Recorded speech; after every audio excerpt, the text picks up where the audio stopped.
Filimi z'Abahinde turazizi, ni za filimi umuntu umwe azaba azengutswe n'abantu 100 yakubita umwe 20 bakaba baguye hasi. Ni za filimi zirimo igikabyo cya danje. Gusa nawe ntabwo twabihakana ko Abahinde ari filimi nziza bakinnye, filimi zifite story ishimishije. Urugero nka Kuchi Kuchi Hotel, filimi yamamaye hirya no hino ku isi. Uyu munsi kora subscribe kuko ibyo ngiye kukwereka biragutangaza cyane. Filimi mwakunze cyane zakinwe n'abakinnyi b'ibyamamare nka Shah Rukh Khan, Amir Khan, Amitabh Bachchan ndetse n'abandi Bahinde bose mwemera. Ntabwo ari filimi biyandikiye, ahubwo ni filimi bashishiye kuri filimi z'abandi. Bakina ijambo kurindi gikorwa ku kindi nkuko bimeze muri filimi bakopeyemo. Ntucikwe, uyu munsi ngiye kwereka ibintu bigutangaza. Reka duhere kuri uyu mugabo witwa Amir Khan. Turebe filimi yakinnye ndetse n'izo yashishuye. Reka duhere kuri iyi filimi yasohotse mu mwaka wa 2008 bayita Gaji. Iyi filimi Amir Khan yayikinnye yitwa Sanjay Singhania. Aba ari umugabo ufite ikibazo cyo kwibagirwa vuba. Aba ari gushaka kwihorera ku mugabo witwa Gaji uba waramwiciye umukunzi. Iyi filimi yaramamaye cyane, abantu benshi mwarayibonye. Murabizi neza ko bitewe n'ikibazo cyo kwibagirwa vuba aba yariyanditse akantu ku kandi ku mubiri we ndetse agendana na kamera imufasha kwibuka ibintu ashaka kwibuka bitewe n'uko batabyibuka. Ubwonko bwe buba bufite ikibazo bitewe n'ikintu aba yarakubiswe mu mutwe. Ibyo murabyibuka neza, story y'iyi filimi murayizi. Story y'iyi filimi abantu benshi murayizi, ndetse n'utarayibonye yajya kuyireba, iri ahantu henshi. Reka noneho nkwereke filimi bashishuye. Wibuke ko nakubwiye ko iyi filimi yasohotse mu mwaka wa 2008. Reka noneho nkwereke iyo bashishuye. Filimi bashishuye nta yindi bayita Memento. Iyi filimi yasohotse mu mwaka wa 2000, isohokera muri Leta Zunze Ubumwe za Amerika.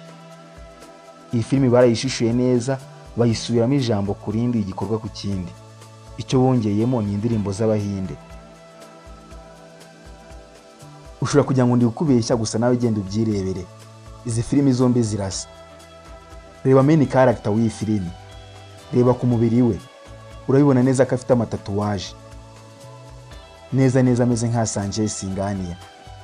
Kubabonye Gaji ni murabizi, Sanjay Singhania nawe afite amatatuwaje amufasha kwibuka bitewe n'ikibazo cyo kwibagirwa.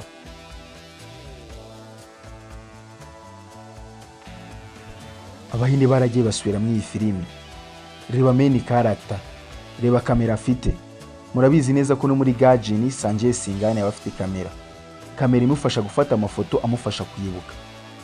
Izi filimi zombi zirasa. Abahinde bashishuye iyi ngiyi. Reka mbereke indi filimi Amir Khan yashishuye. Iyi filimi yindi bayita Rara Singh Chanda, yasohotse mu mwaka wa 2022. Iyi filimi Amir Khan yayikinnye ari umugabo ufite ubwenge butari bwinshi, muri make utuzuye. Baba bamwita Rara Singh Chanda. Batwereka urugendo yanyuzemo, ibintu byose yagiye ahura nabyo, ariko batwereka ukuntu atigeze yibagirwa inshuti ye yo mu bwana yitwa Rupa de Souza. Story ndi kuvuga abantu benshi murayizi. Reka ndeke gutinda mubwire filimi bashishuye. Filimi bashishuye bayita Forrest Gump. Iyi ni filimi yasohokeye muri Leta Zunze Ubumwe za Amerika. Neza isa nka Rara Singh Chanda. Abahinde barayishishuye. Neza umugabo urimo yitwara nka Rara Singh Chanda, naho batuzuye. Filimi ni zimwe, ikizitandukanya n'abantu bazikinnye gusa. Inkuru irimo isa nk'iyo muri Rara Singh Chanda. Abahinde barayishishuye bayisubiramo. Mbere yuko tujya kuri filimi zakinnwe n'umugabo witwa John Abraham, reka mbanze mbabwire ku iyi filimi. Iyi filimi mwarebye ejo bundi yitwa Savi. Iyi filimi yasohotse mu mwaka wa 2024. Abenshi murayizi. Muri iyi filimi umugore acikisha umugabo we gereza nyuma yo gukatirwa burundu ashinjwa icyaha cyo kwica kandi ataragikoze. Iyi filimi nayo Abahinde barayishishuye. Ndagira nkubwire filimi bashishuye. Filimi bashishuye ni filimi yasohokeye mu Faransa, bayita Anything for Her. Iyi filimi neza isa nka Savi, igikorwa ku kindi ijambo kurindi. Aho bitandukaniye ni hamwe gusa, role yakinwe n'umugabo muri Savi bayihaye umugore. naho ubundi ibindi byose birasa. Iyi filime ariyo Anything for Her yasohotse mu mwaka wa 2008. Abahinde barayishishura bakora indi filime isa nkayo ariyo yitwa Savi yasohotse mu mwaka wa 2024. Reka noneho tujye ku mukinnyi witwa John Abraham turebe filime yakinnye ndetse n'izashishuye. Reka duhere ku iyi filime ye yasohotse mu mwaka wa 2016 yitwa Rocky Handsome. Iyi filime yaramamaye cyane, ayikina yitwa Rocky. Aba ari umwicanyi wa leta ujya mu cyaro agatangira ubuzima busanzwe, akikundira akana kitwa Naomi, ariko aza kunyura mu rugamba rukomeye agiye kuboza aka kana mu bagizi ba nabi bagashimuza. Iyi filime murayizi, iyi filime mwarayikunze gusa barayishishuye. Ndaje mbabwire filime bayishishuyemo. Iyi filime bashishuye kuri filime yitwa The Man from Nowhere. Filime yasohotse mu mwaka wa 2010 isohokera muri South Korea. Iyi filime neza neza isa nka Rocky Handsome, amagambo arimo namwe ndetse n'ibikorwa n'ibindi. Abahinde barayishishuye bayisubiramo mu Gihinde ndetse bongeramo n'umuco wabo, ariko ibindi byose birasa.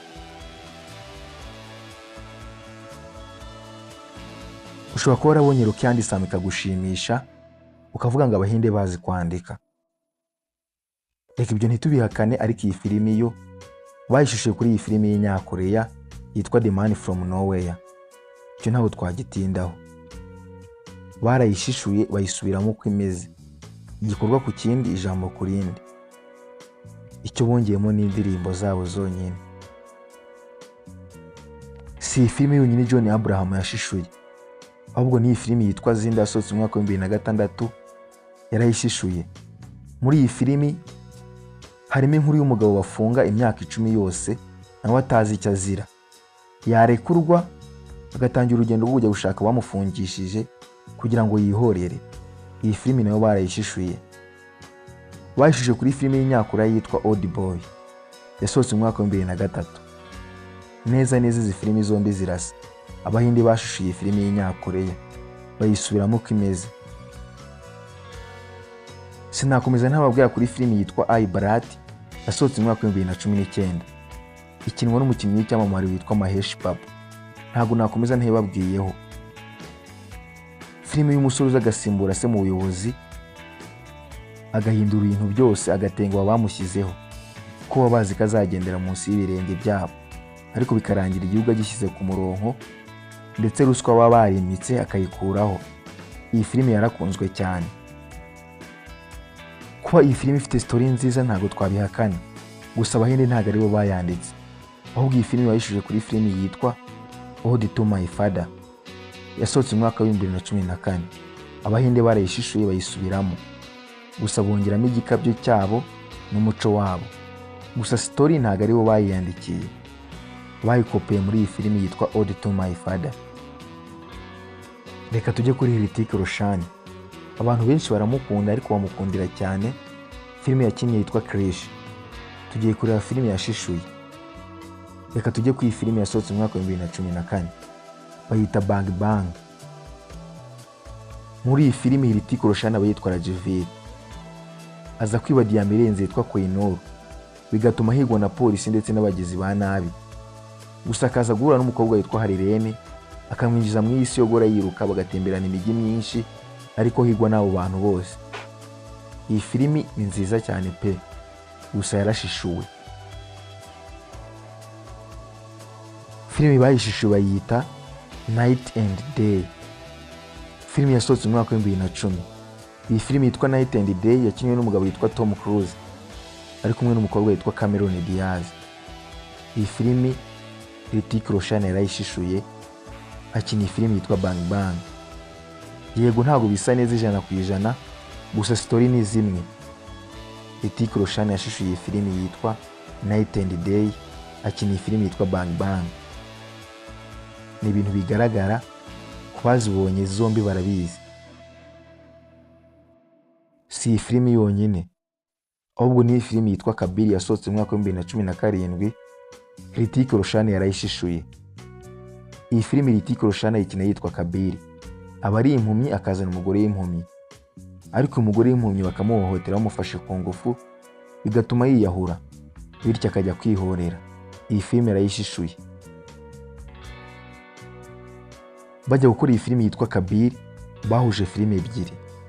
Filime ya mbere bayita The Blind Fury, yasohotse mu mwaka w'1989, ndetse n'indi yitwa Broken yasohotse mu mwaka w'2014. Izi filimi zombi baraziteranyije maze bakora Kabir. Reka ibyo gushishura tube tubisoreje ku mugabo ufatwa nk'umwami wa Bollywood ariwe Shah Rukh Khan. Reka tuvuge kuri filime ya Shah Rukh Khan yasohotse mu mwaka w'1993 yitwa Bazigar. Iyi filime Shah Rukh Khan ayikina ari umusore ushaka kwihorera ku mugabo w'umukire, amushinja ko yagize uruhare mu rupfu rwa se, bikamusaba gushuka abakobwa be babiri kugira ngo amugereho. Nuko iyi filime imeze. Gusa iyi filime nayo Shah Rukh Khan yarayishishuye. Iyi filime yasohotse mu mwaka w'1993. Reka noneho nkubwire filime Shah Rukh Khan yashishuye. Filime Shah Rukh Khan yashishuye bayita The Kiss Before Dying. Iyi filime yasohokeye muri Leta Zunze Ubumwe za Amerika imyaka 3 mbere y'uko iyi ngiyi isohoka. Icyo Shah Rukh Khan yakoze ni ukuyishyira mu Gihinde, naho ubundi ibindi byose biri muri iyi filime Shah Rukh Khan yarabishishuye, abikina neza uko bimeze. Kora subscribe tuzahurire muri video y'ubutaha nkwereka izindi filime abahinde bashishuye. Ni ikintu cyoroshye kuri wowe, gusa kuri njye ni inkunga ikomeye.